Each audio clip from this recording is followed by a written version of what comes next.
I think the barrier that women face is that as we rise, people distrust us more and more and more, and they don't like it.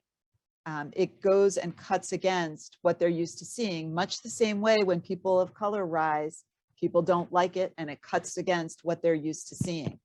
We've all grown up in a world where when we looked at who our leaders were, they were white and they were male, almost predominantly, I would say almost exclusively, not exclusively, but predominantly.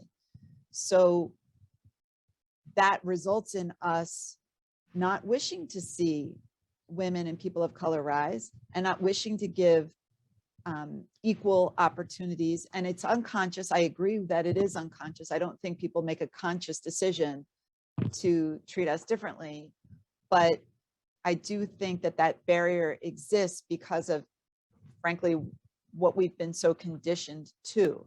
So when we think of a leader, we think of a male who's white, and we actually think of somebody who's tall. Something like 60% of our CEOs of the Fortune 500 are white, tall, and 6 foot taller, white and male and 6 foot tall or taller. And only, I think it's 14 or 15% of the male population is that tall in this country. And an even greater disparity exists between the CEOs who are white, male, and 6'2" or taller. So we have a very limited view of who we think our leaders should be, and therefore who we think should be representing us. I remember when I started my firm and one of my clients said he was deciding whether to stay with us, and meanwhile, go to my firm, and meanwhile I'd been the only one working with him from the start. And he literally verbally said out loud something like, well, yeah, we can have a woman lawyer.